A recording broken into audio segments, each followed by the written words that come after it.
And good morning, everyone. Welcome to This Day. Good morning. Today is Thursday, December 26th, and it is National Candy Cane Day. Go figure, right after Christmas. I know. Well, we all have a lot of candy canes, leftover candy canes. We do. So I'll tell you a little bit of history on those in just a minute. Okay, and I'm going to tell you who is on the show today. We're going to bring you segments with our security chief, Tim Boy.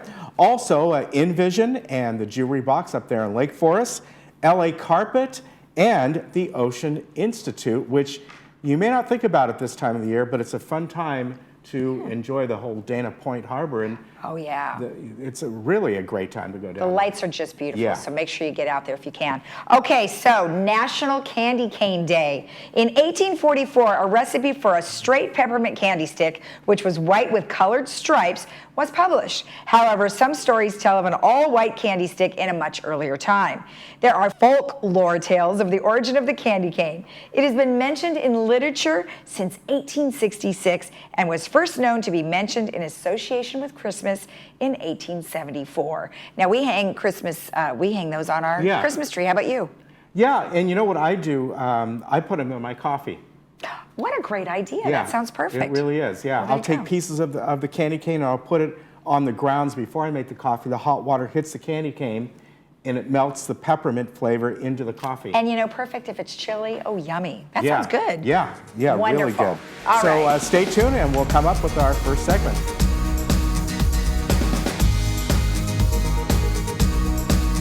At the Memorial Care Breast Center, Saddleback, you will always find a friendly face to guide you through your annual mammogram visit. Our staff, dedicated subspecialist breast radiologists, knowledge, and innovative technology await your visit to our center. With the Laguna Woods shuttle service right at our sidewalk, this convenient location offers you quick access for your appointment. You can expect nothing but the best for all your breast health needs at Memorial Care Breast Center, Saddleback.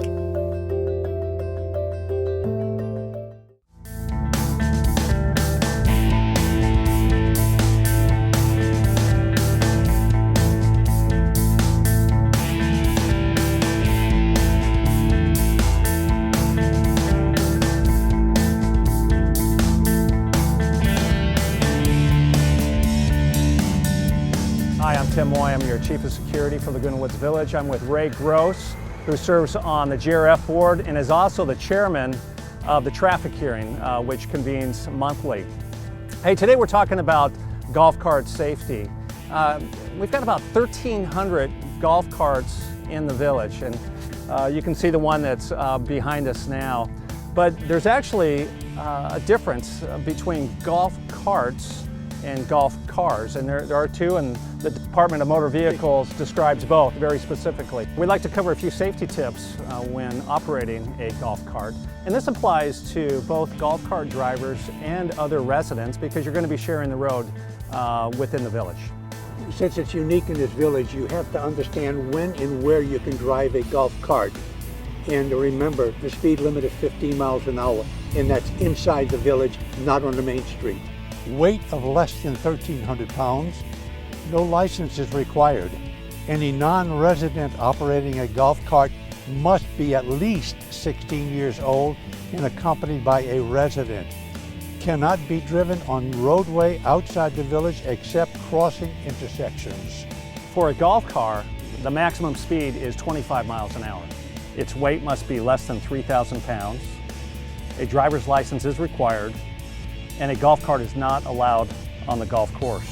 Now remember, both a golf cart and a golf car must be registered with Resident Services.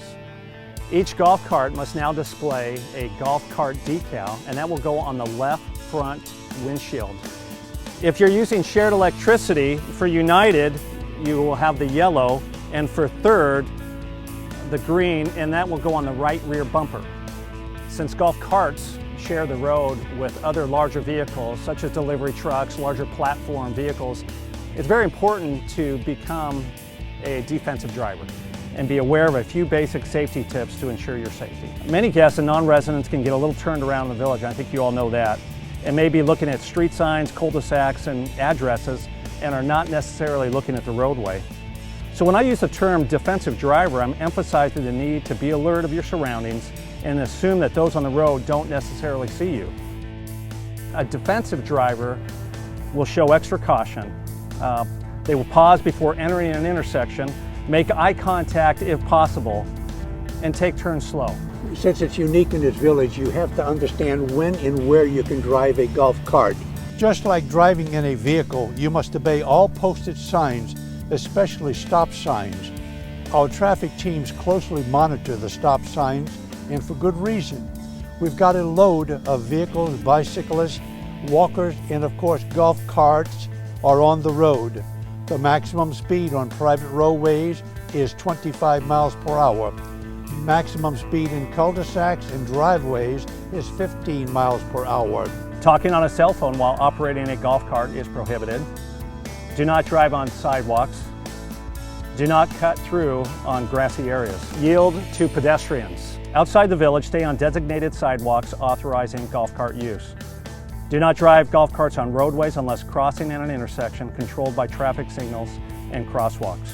Do not drive in a bike lane or a vehicle lane outside the community. If your golf cart is equipped with seat belts, please use them. Seatbelts save lives. Never drive intoxicated or under the influence of medication. Very dangerous. The rules of driving under the influence are the same in golf carts as motor vehicles. Slow down and use extreme caution during turns, blind corners, parking lots, and intersections, or even exiting a cul-de-sac. Assume the other driver cannot see you. When cresting a hill or driving in the early morning hours or late afternoon, it is important to keep in mind that glare may create poor visibility for yourself or others on the road. Once again, it's more difficult to see a smaller vehicle. Drivers and passengers should keep all limbs within the inside of the vehicle. While vehicle is in motion, except when signaling a turn. And remember, you have to drive only as fast as conditions allow. If it's raining, for instance, it could be quite slippery. Be very, very careful. If there are other vehicles in your way, slow down. Reduce speed when driving down hills, making turns during inclement weather, wet roadways, or when visibility is limited. The City of Laguna Woods has published a map of the areas where golf carts are allowed to drive on sidewalks outside the village. Now, this map is very helpful for residents who are new to the community or who have recently purchased a golf cart. But just as a reminder, golf carts are not allowed to drive anywhere on the roadways of El Toro, Moulton, Paseo de Valencia, or Santa Maria. If you look at this map, you'll see the thick blue lines are sidewalks designated for golf cart use. On El Toro Road between Gate 7 and the Horse Stables entrance. On El Toro Road east of Moulton by City Hall and to Mother's Market. On Santa Maria between Gate 7 up to Moulton and south to Gate 16. This map also provides arrows for where you can cross at marked intersections. Those are identified by purple arrows. For those living within United Mutual and use gates 1, 2, 3, and 4, you can drive your golf carts across Moulton to Via Campo Verde, drive up and around by the service center, down the roadway past the horse stables, and then use the sidewalk on El Toro to gain access to the Stater Brothers Shopping Center, or use an intersection to access Gate 7, or even the community center. Using the map as a guide provides you access to the entire community and nearby stores. When parked, keep your charger at least 6 inches off the ground and never leave your extension cord unattended. If you have any other questions about golf cart safety, please give us a call at Security 580-1400. And remember, let's be safe out there.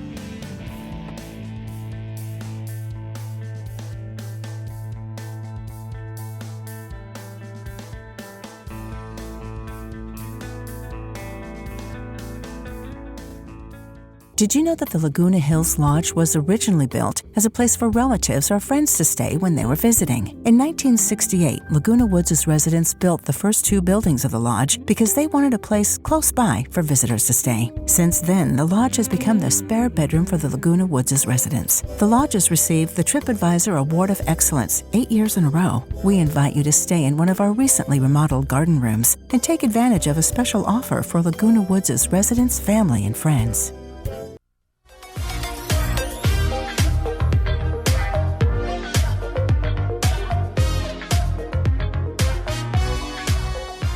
Welcome back. We have Dr.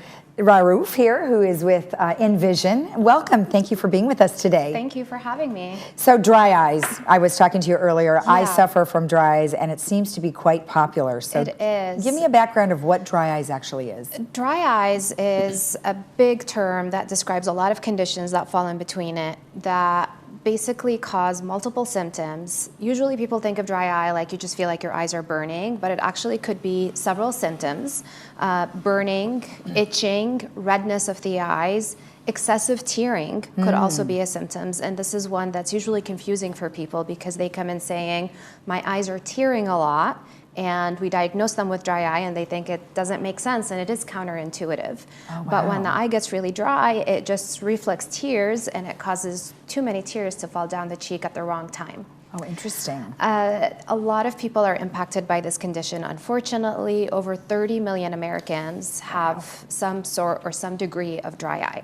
That is a lot of people. That's and, a lot of people. You know, what are some of the factors of why people suffer from this? There are many factors. One of them is aging. As we get older, we just don't produce as many tears. So they've done studies where they look at the amount of tear production that we have. And somebody who's 60 years old makes about half as many tears as somebody who's 30 years old. So just naturally, over time, we don't produce as many tears. Okay. Another big risk factor is environmental, the air that surrounds us. If it's really dry, for example, in the winter, when you're in a heated environment with ventilation, then that can dry out the eyes as well because it just pulls that fluid, just like how we could get dry skin or dry lips Right. in the winter. And screen time has actually been really implicated with dry eye as well. And I think that's part of the reason why it's becoming more and more common to see dry eye, even in younger folks. When we use screens, which we do most of the time in this day and age, looking at the phone, iPad, or the computer, we just don't blink as much. We Right. tend to stare. Right. And with the eye being open and exposed more, so there's basically more surface area of the eye that's exposed, that evaporates our tears and reduces our eye lubrication. Okay, all right. And then what's actually happening in the eye? I know we have a picture that shows the so eye itself. It's important to know that there are different components to the tear film. It's not just all liquid. So in this picture over here, I have the actual different layers that you have. And the first one is lipid. So that's actually made out of fat. So it's a lipid layer. Okay. And that one is an oil layer that prevents evaporation of the tears. Oh. So some folks come in with dry eye not because they're not making enough liquid, but because they're not making enough oil. And whatever liquid they're making evaporates really quickly. Okay. So I'll talk more about that in a moment, about Okay. what we can do to improve that aspect. All right. The second part of the tear film is the liquid one, or the aqueous, that's the water. And that's produced by a small gland that we have near the eye called the lacrimal gland that produces that aqueous layer, that's the tears. Okay. Folks who have autoimmune conditions, for instance, rheumatoid arthritis or Sjogren's, can have inflammation of that lacrimal gland and have reduction in the watery or the aqueous layer production of their tear film. Wow, gosh. Another one is the mucin layer, Okay. and that's basically like a mucus layer in the tears that also aids in improving the quality of the tear film so it stays on the surface of the eye longer. So when somebody comes in with dry eye, we do multiple tests in the office, Okay. and we try to target exactly which part of the tear film is deficient, Okay. so that we can target the therapy appropriately. All right. So the first therapy that we typically use, if it's just reduction in the liquid or the aqueous part of the tear film, is to add lubricating eye drops. Okay. So those are the ones that you mentioned that a lot of folks use in the morning, and it's an over-the-counter artificial tear that basically just supplements whatever tear that we're producing. Okay, so what is inside the tear drops that we're using to help replenish? So those are just artificial emollients, and there are many different kinds, and a lot of times it's just trial and error to find out which one works best for you. All right. It's really like using lotion. If somebody has dry skin and they use one kind of lotion, they like it, or they use a different one that they feel works a little bit better, it's like that. Okay. It is important to note that there are two kinds of over-the-counter lubricating drops. ones that have preservatives and ones that don't. And the ones that have preservatives obviously have the preservative for a reason, because it comes in a little bottle and the preservative prevents any bacteria from growing in that bottle. But I usually don't recommend using those drops more than 4 times a day. Okay. Because if you use them more than 4 times a day, then the preservative can actually cause some toxicity on the surface of the eye. Oh. So an alternative, if somebody will be using that lubricating eye drop more than 4 times a day, is to use a preservative-free artificial tear, which is also over the counter, so you don't need a prescription for it.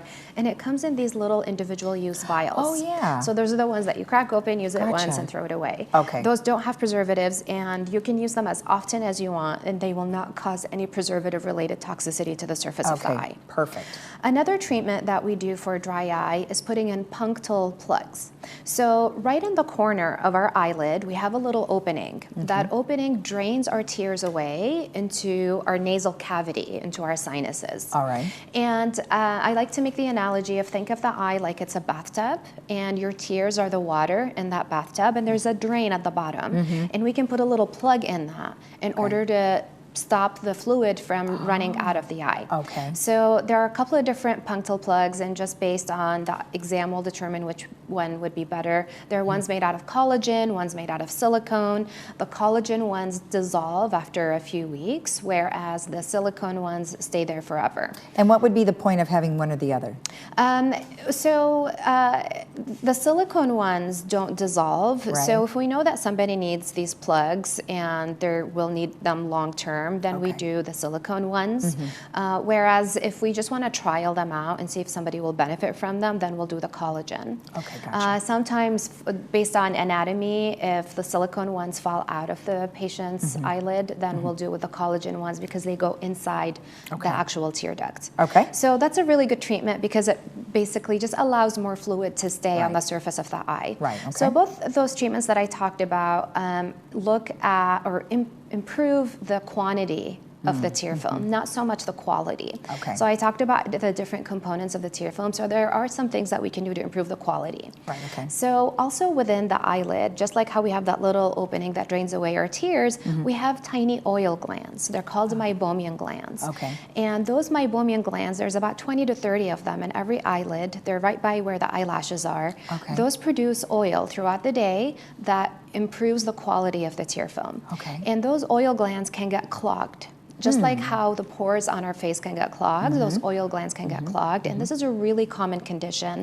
And I have a slide in there that actually shows a test that we can do in the office that looks at the difference in somebody's eyelids where the oil glands are open versus when the oil glands are clogged. So on the picture to the left, with the upper eyelid flipped and with the lower lid averted, you actually see that these channels, the little white channels, those are open, normal oil glands. And they're filled with oil, and that's why they look nice and full. Okay. The image next to it shows severe dropout of these oil glands. So you just see that they're missing. They're truncated, which means that they're shorter, and there's just missing oil. This person is just not having that additional important component that keeps their eyes lubricated. Okay. So there is a treatment for this. Okay. Usually, as a first line, we recommend doing warm compresses. Okay. So getting a washcloth, putting it under warm water, putting that warm washcloth over the closed eyelids, leaving there for about 5 minutes. It really helps the eyes feel better over the long term because it gets that oil loosened up and it gets it flowing onto the surface of the eye. Can I ask you a question regarding that? Because a man versus a woman, so women wear a lot of makeup around their eyes, mascara and liner. Does that have any effect on the oil glands? Of course. So makeup can clog those oil glands. So I always encourage my female patients to make sure that they remove their makeup thoroughly in the evening. Okay. And another treatment that we can do as well is eyelid scrubs, which basically just means cleaning the eyelids at the end of the day or just once a day with an eyelid cleaner. There are many that are available over the counter and some are prescription that you just use with some water to get rid of any of that debris that can be clogging the oil glands. I see. And it will improve the circulation or the flow of that oil. Wow. Another treatment that we do for really stubborn cases where the warm compresses and the lid scrubs are not working is LipiFlow. And LipiFlow is an in-office procedure that takes about 12 minutes to do, where we apply these pads on the eyelids that apply heat and compression, as you can see in that picture over Right. there. And it's a very effective treatment in getting those oil glands opened up and flowing. Oh, that's interesting. What is it actually using? Is it like a laser? Or? No, so it's actually a pad that holds the eyelid like a sandwich from the top and the bottom. Okay. And it applies heat Okay. and compression, mechanical compression. Okay.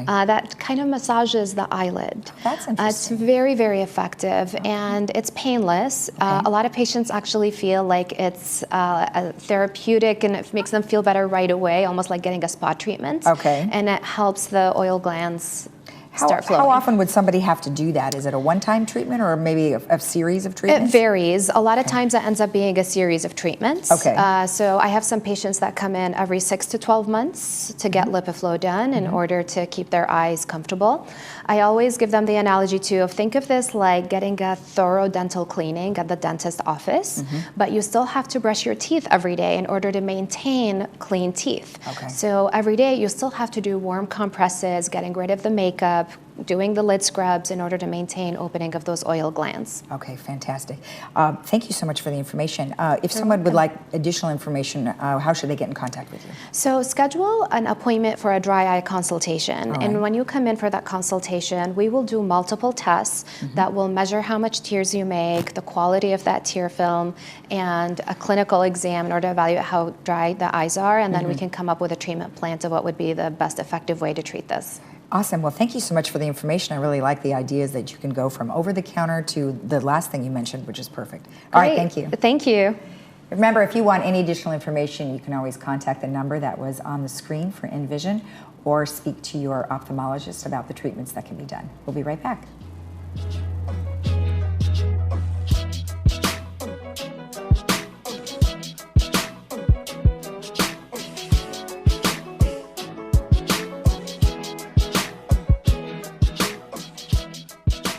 David's in jail? Where? Here in San Antonio, ma'am. I'm David's lawyer and I'm trying to get him out of jail. Well, what do you need me to do? Why, $700, or better yet, send me a credit card number and I'll get him out of jail immediately. When in doubt, hang up. Scammers will find family facts for an emotional effect. Oh, can I talk to him? I'm sorry, ma'am. He's in jail. If you want to get him out, you got to get me $700 immediately. If at all in doubt, hang up. It could save you from financial ruin.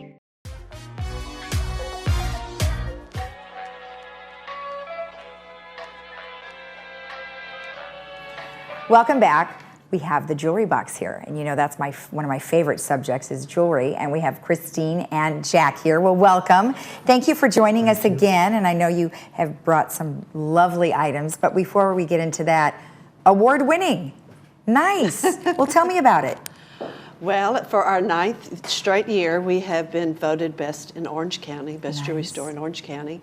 And we really feel it's because of our customers. Of course, they're the ones that vote for us. But we feel like because we have such a great team of ladies that really like waiting on the customers and helping them, you know, make their selections and calling them and just, you know, really old-fashioned customer service. Okay. And we're just very honored that we have been elected for the 9 years and hope to continue it. And did I leave something out? Well, obviously, you know, you have customer service, but you also have a great selection of a variety of different things. True. So let's talk a little bit about, you know, not necessarily the history of the jewelry box, but what is your overall mission? Well, I would say we are here to buy your jewelry from the customers. We are not a traditional jewelry store. Right.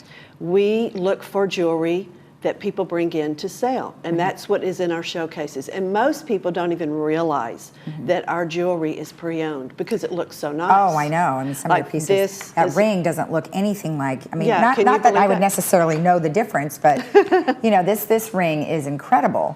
It's very shiny and it's beautiful and it looks, like you said, brand new. It's just beautiful. But, you know, while we're on the ring, just tell me a little bit about it. Well, it's a ring that we bought from a customer, and what we do is, you know, not everything will make it into our showcases. Some of the things we do have to dispose of. But if it's something we feel like we have a client for, then we have our jewelers refurbish it, polish it up, and put it into the showcase. Okay.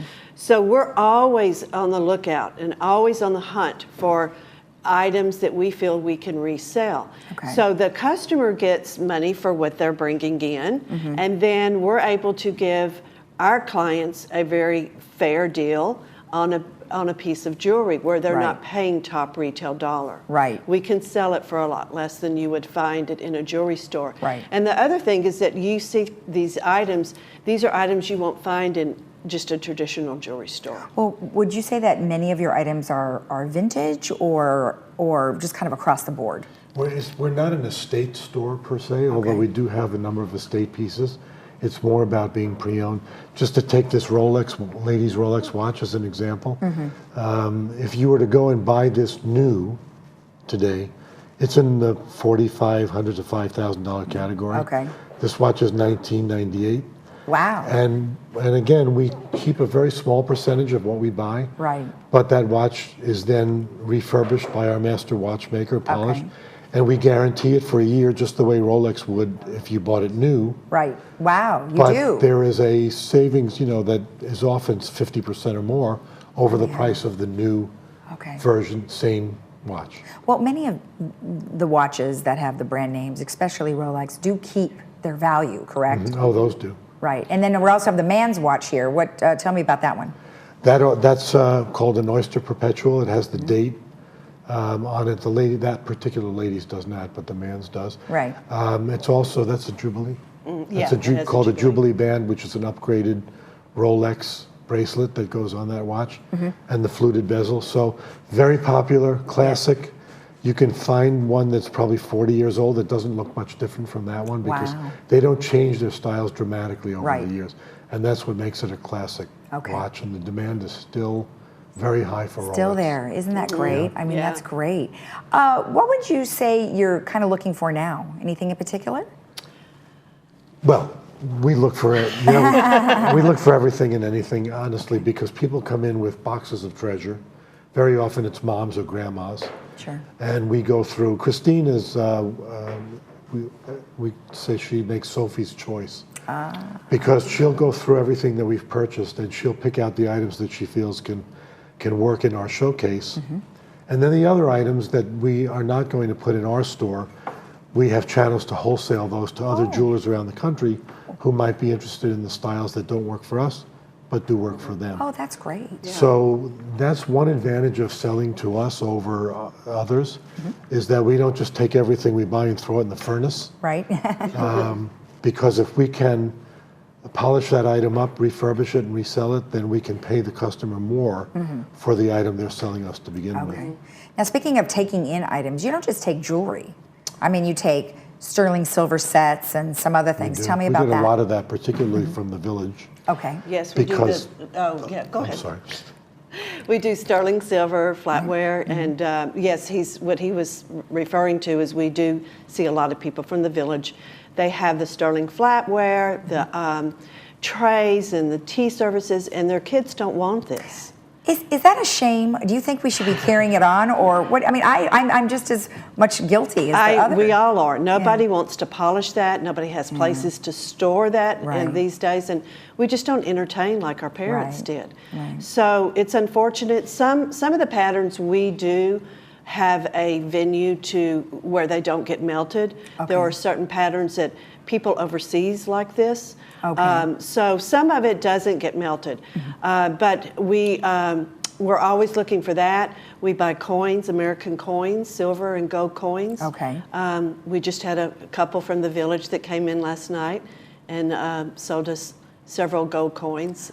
Wow. So, and then do you resell the gold coins, or do you send those off to somewhere else? We keep a few in the store. Sometimes people like them for gifts, for special occasions, for kids that are graduating or grandkids. Right. So we keep a few, and the rest we move out because that's not our main thing. Exactly. But we also do a lot besides the flatware. We do candelabra and candy dishes and all kinds. As long as it's sterling silver, right? We will purchase it. So what if there was other things that were maybe solid gold, but not necessarily, I mean, like you said, the coins, but what if there were other things that were solid gold and not necessarily a jewelry item? Would you take those too? Sure. Okay. Sure. Okay. As long as it's the real thing. Okay. We will buy and it doesn't matter the carat, right? Like 10 Right. carat, 18 carat. Right. Okay. Doesn't matter And the carat. I always tell people, if they're not sure, bring it in. Okay. Especially, we'll have people that are getting ready to have a garage sale. Okay. And they'll say, oh, I'm just going to throw this in the garage sale. Well, bring it in first and let us, Okay. tell you what you have, because a lot of times they don't know Oh, that that's it is nice. silver. Right. So if you're not sure, we don't mind testing it for you. Bring it Okay. in. We'll take a look. We'll let you know what you have, and then you can make a decision if you want to sell it or not. Okay. We really don't pressure you Okay. to sell.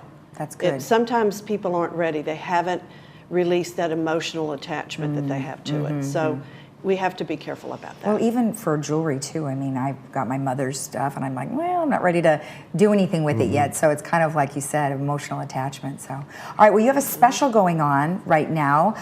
We do. These gorgeous earrings here. Tell me a little bit about what your special is. Well, these are a 1 carat total weight, so that's a half a carat diamond in each ear. Wow. And we set these up. These are all diamonds that we had in our store. Okay. And our jeweler sat there and set up 19 pair of them. We have a few Wow. left. We had these as a special for Black Friday, but we still have a few left. And they normally retail for around $19.98. Right. But until they're sold, they're $998. Wow. For 1 carat total weight. I think that would look good in my ear. They look good under the tree, too. Yes, Yeah, oh, I yes. think so. Okay, whoever wants to get those for me. Yes. Every girl needs a stud. That okay, you said that. I didn't. You're hysterical. All right, so you see on our screen there we have the 1 carat total weight diamond stud earrings, $998, and your phone number is 855-9778. And if they want to get in touch with you or see what you have in stock, they can go on your website, right? Yes. Open every day till Christmas. Every day till Christmas. Right. You guys Yes. are going to be busy, very busy. Well, thank you so much for the information. I appreciate it. Thank you. Thanks. All right. And remember, you can always find their information on and anything we've talked about here today on their website.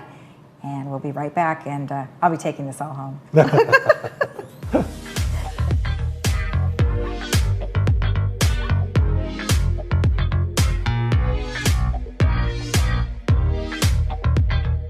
Jacobson McCall have created Agent 55, a real estate firm focused on 55-plus communities. Agent 55 and the marketing technology allows us to deliver even more to buyers and sellers. Everyone respects Kelly's over 30 years experience as a top sales producer and trusted expert within 55-plus communities.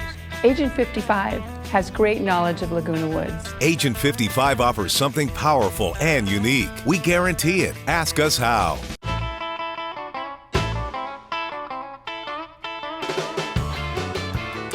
Welcome back. With me right now is Mark Earlwine, and he's going to tell us about some wonderful products of his that you can find at LA Carpet. Mark, a pleasure. Ken, nice to thank meet you. Absolutely. Thank you very much. Now, obviously, we have little models here of a bathtub and a shower pan. I guess that's what we're talking about, right? Yeah, we're talking about, when you take the bathroom, we're talking about specifically the wet area of the bathroom. Whether it be the tub, the shower, not the toilet or anything, but the wet area. That's where all the water's going through it.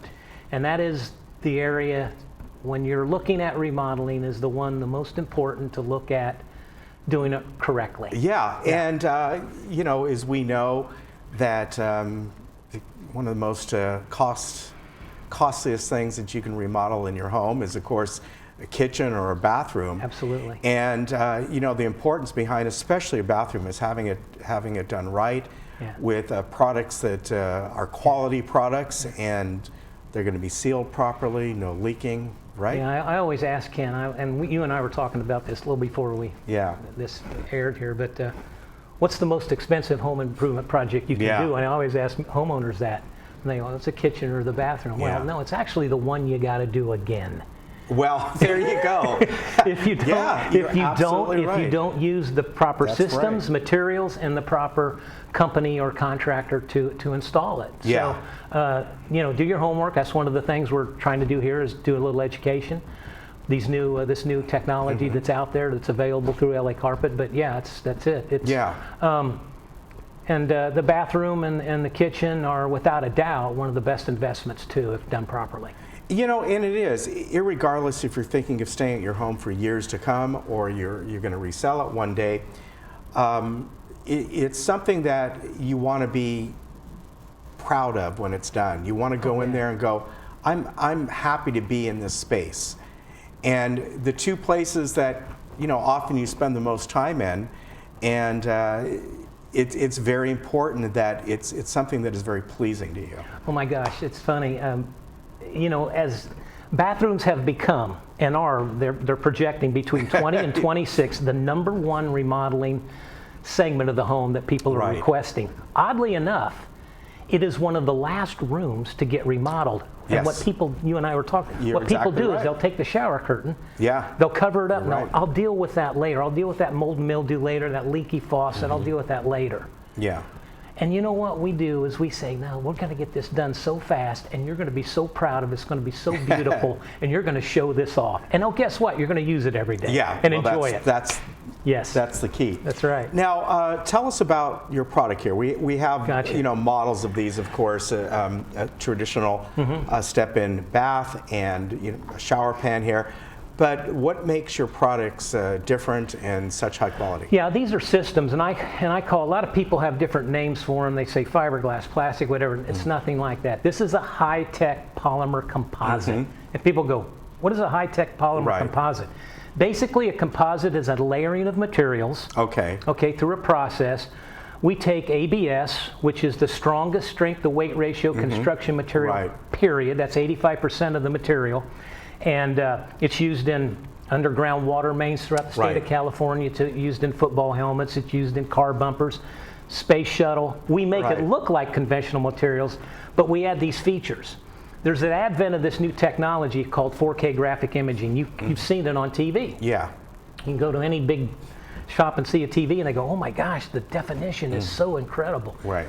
We take that same technology now and we'll duplicate it. We'll take a photograph of a big slab of marble or granite, or, you know, to simulate the exact look of it, and we'll layer it between the ABS and this material that's called clear acrylic. It's the same stuff used on airplane windows. It's used in big aquariums where you see it. Yeah. And it's like bullet resistant. But here's the feature: it's non-porous. So no water or moisture will go in there. So now when you bathe, water's not going everywhere else. You and I were talking about leaking, remodeling your systems bathroom leaks. That's why our warranty is so strong. It's a lifetime warranty. Non-porous surface, you still get the look and beauty of real tile and granite, but now it's safe bathing. You're not bathing in chemicals that you clean with, bleach and everything, and washing it down our environment. Let me ask you, obviously what we have here are white models of, these are to replicate, simulate how water, our objective at LA, you know, we get the water from the shower head or the spigot down to the drain and go nowhere else. So everything's designed, component's designed to have a level of slip resistance to it. Yeah. It's very important. Yeah, it is. Yeah. And so everything, as you see here, no water will sit on the peaks and valleys, but they will drain down to the drain. Right. So now you've got an element of slip resistance built into it. You're not going to bathe in standing water.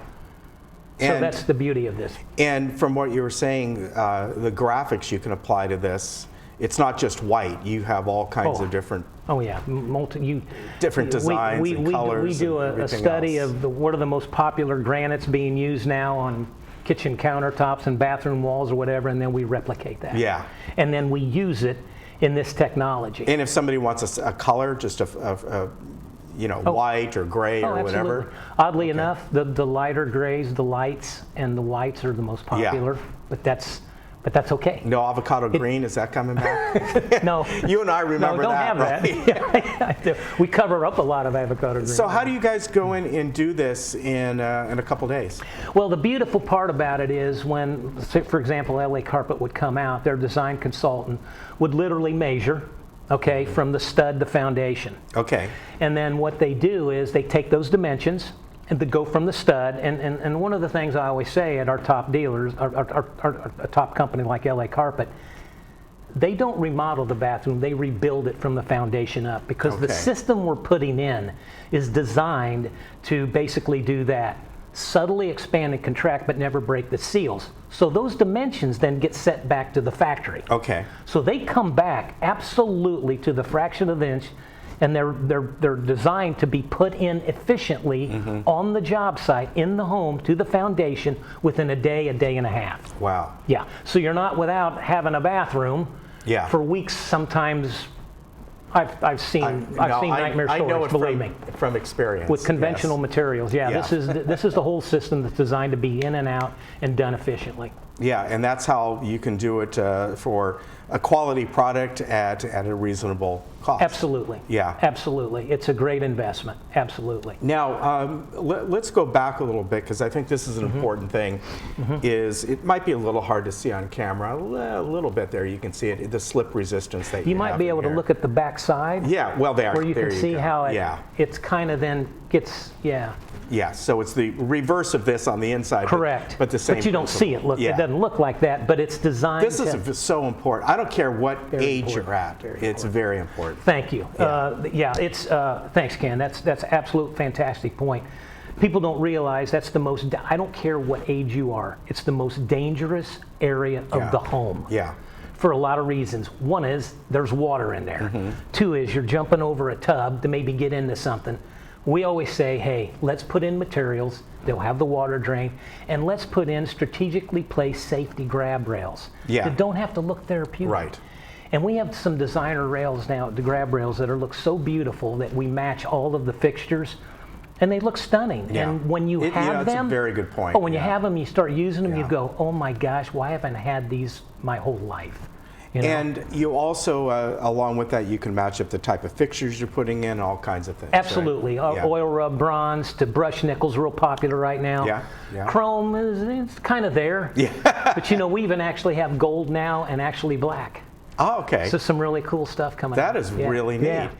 You know, I'm really glad you were able to come by today and show us this. This is really cool stuff. Oh, it is. It's amazing. It's the company is the technology is just it's going to be the new I would say consumer demanded product line instead of conventional materials going forward. And something that can be done in a couple of days. If people are looking for safety, if they're budget minded, if they're looking for environmentally safe for the environment, you name it. There's so many cool features with these new systems, and they're available at LA Carpet.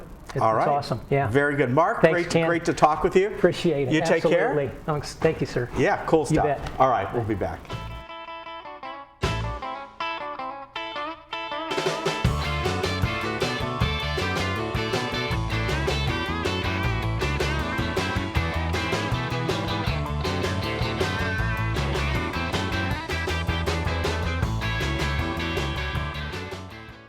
Welcome back. I'm Kiana Lee. Today we're talking to Dr. Chuck Lee of 7-Day Dental. Today's topic is dental implants. Doctor, what do we need to know about dental implants? Well, when you lose a tooth, you lose bone. With a dental implant, it maintains your bone, and it's an easy procedure. We are open 7 days a week, 365 days a year for all your dental needs. Thank you, doctor. So come on in and get your 7-Day Dental smile.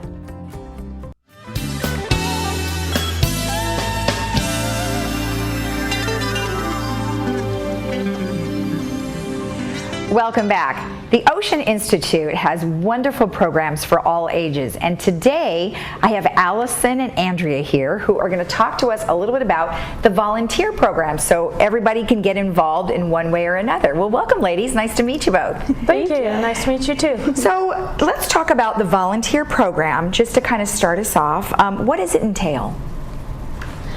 So we have 6 different opportunities for volunteers. Our volunteers help work directly with our students in our educational programs. They also volunteer in our gift shop, our Chambers Gallery gift shop, as well as help maintain our tall ships, the Pilgrim and the Spirit. Okay, and then because you have so many educational programs, give me an example of what a volunteer might do in those programs. One of our most popular volunteer programs is becoming a public programs docent, which is where you are in charge of educating our public visitors and inspiring children to learn using the ocean as the classroom. Okay. You're an exhibit facilitator. You get to run experiments and touch tanks and meet all kinds of people. It's really, really fun. Okay. And that's mainly what we're looking for in the education department as far as volunteers right now during the week. So tell me, what kind of personality or characteristics are you looking for somebody like that? We definitely want someone outgoing who loves to talk to people, especially children, who wants to share their love of the ocean, and of course all of the knowledge that they have to give. Is there any requirement in terms of education for somebody to volunteer? No, there isn't. We can teach you all about the ocean. Before I came to Ocean Institute, I barely knew about it, but now I have a whole different understanding and love of it, so we can instill that knowledge in you. And let's talk about what your job is. I am the weekend manager, and I am also the public programs docent specialist. Oh, gotcha. Okay, and how about you? I am the teen programs and volunteer coordinator. Excellent, excellent. So I'm speaking straight to the people who are in charge of the volunteers, so that's excellent. All right, good. So you said you have six different departments. The gallery bookstore, that has a lot of information in it, right? Yes, so they sell books as well as different interactive activities for students as well. Okay, so for someone to be a docent in that particular arena, would it be somebody that would be knowledgeable about books or really anything? Really anything. Okay, all right, good. And then let's talk about some of the other public programs that you have. Well, we do a lot of different things. We have a different theme every weekend, so every quarter. Right now we're in an alternative energy theme. So we're focusing on solar, wind, hydro, and geothermal power. But this summer we'll be moving into our grossology theme with Everybody Loves. Okay, tell me what that entails. It's all about gross science, the most popular portion being our slime lab. Oh, so if you want to be dirty, that would be a good time, right? Come play with slime. Come play with slime. Oh my gosh, that's so funny. You talked about trash. There's a lot of trash in the ocean, a lot of plastic. What are you guys doing to help with that? So we offer beach cleanups twice a month, the first and third Saturday of the month, and our volunteers in 2018 collected over 1,000 pounds of trash. Oh my gosh. Where did you go? We helped clean up the local harbor, Baby Beach, as well as areas around the Ocean Institute.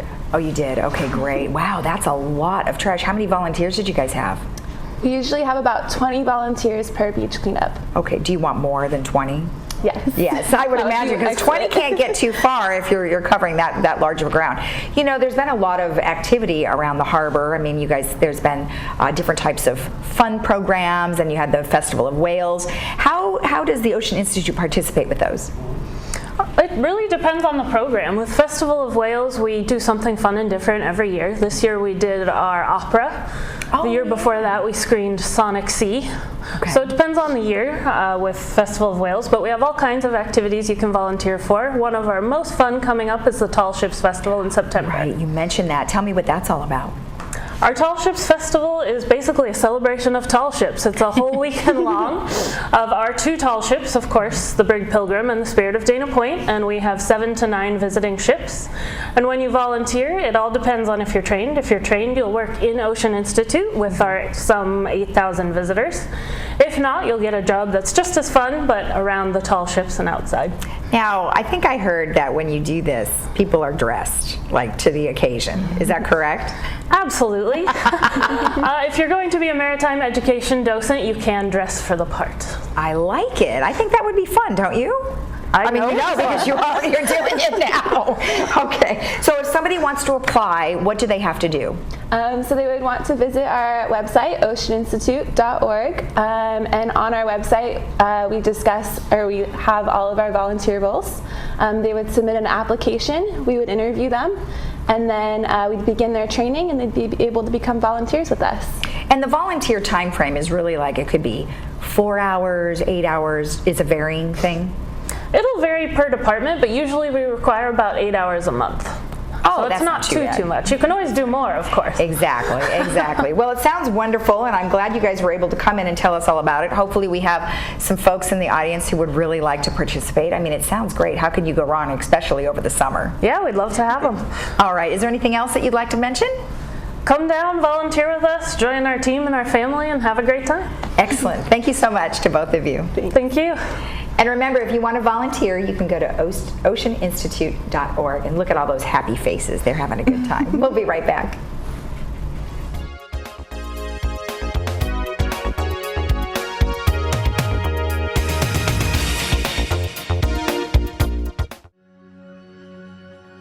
What lies inside all of us is more than data. It's life. What's flowing through America's veins is its diversity. We ask for 1 million individuals to come forward and stand on this landmark in history.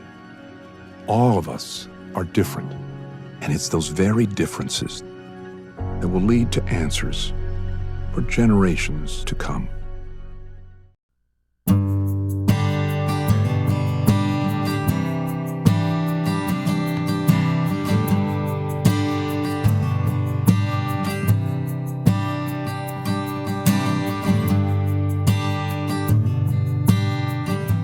My name is Francisco Perez. I work for the Department of Transportation, and we're here to present or show the Plan-A-Ride system, which is one of the systems coming on and servicing Saturdays and Sundays all day, and Monday to Friday from 8 o'clock to 10:30 at night. If you want to use the service of Plan-A-Ride, you please call 597-4659 to make a reservation to the 2 days before or the day of by noon time. That will be the latest time that you can request your pickup for the following day.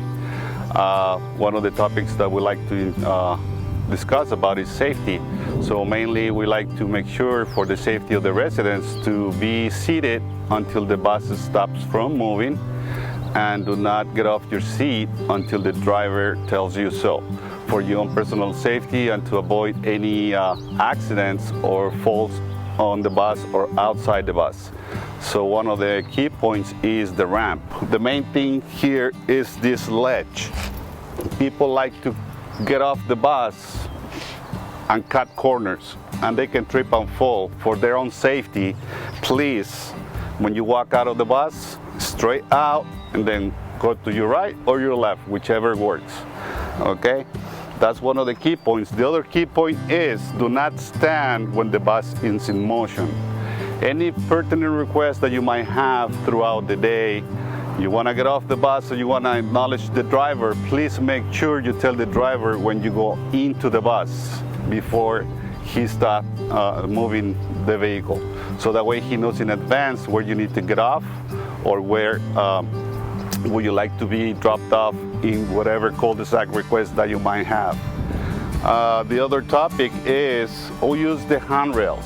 Assist yourself using the handrails of the bus to help you out in and out of the bus for your own personal safety. The other part of the system is if you have a medical aid, wheelchair, walker, when you call in to make a reservation in the main line, 597-4659, make sure you tell the dispatch person taking the reservation that you are on a wheelchair or you use a medical device, a walker, so they know in advance what to look for and be prepared when they get on you onto the bus. The driver is already trained to perform the safe load and unload the wheelchair on the bus. So he will secure the wheelchair onto the bus, and he will make sure that you'll be riding safe on the bus. So that's one of the number one things that we train our drivers, so the passenger is secure and safe while on the bus. I'm Francisco Perez. I'm here to assist you in anything you might need. Please call us at 597-4659 and I will be happy to assist you.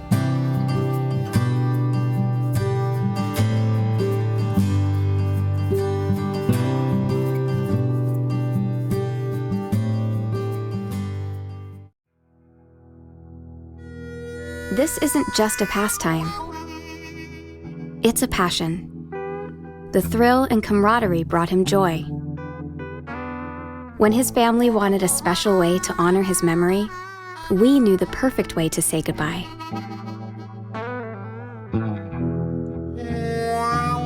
Only a Dignity Memorial professional can celebrate a life like no other. Find out how at dignityorangecounty.com. Your attention. Please take down this number. Did you know that adults with untreated hearing loss experience a 30 to 40% faster decline in cognitive abilities and are more likely to develop dementia? Those with a mild hearing loss are 3 times more likely to have a history of falling. An annual hearing screening is urgent for memory care to help prevent cognitive decline and thus delay the onset of dementia. Free hearing checkups are now being offered free of charge. If you have not had an annual hearing exam, please take advantage of this free opportunity. If hearing loss is detected, hearing aids will be available to try for 10 days. Evaluations only take 30 minutes, but you must call for an appointment. Hearing screening is urgent for memory care. Please take preventive action. Call now.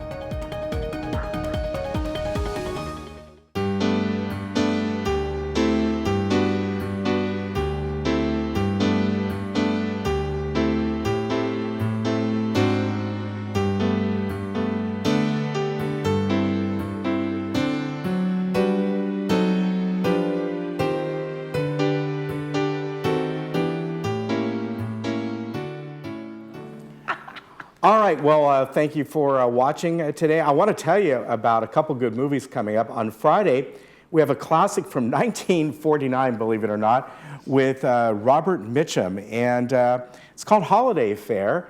And, well, as the name implies, there's sort of romance and a little intrigue in with this.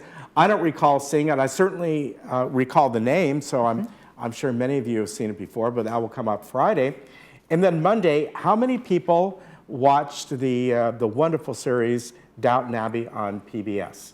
Well, this year they made a movie of it, and we are bringing you this. We're very fortunate to get this because this thing was huge. And what I remember, I didn't watch the series much, but I know a lot of scenes revolved around the kitchen and food.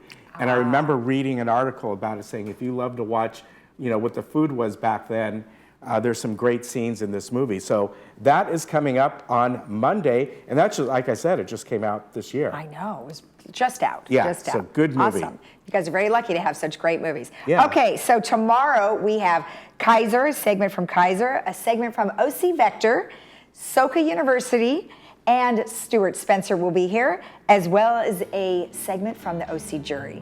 So have a great day in the Village, and we'll see you tomorrow. All right, bye-bye.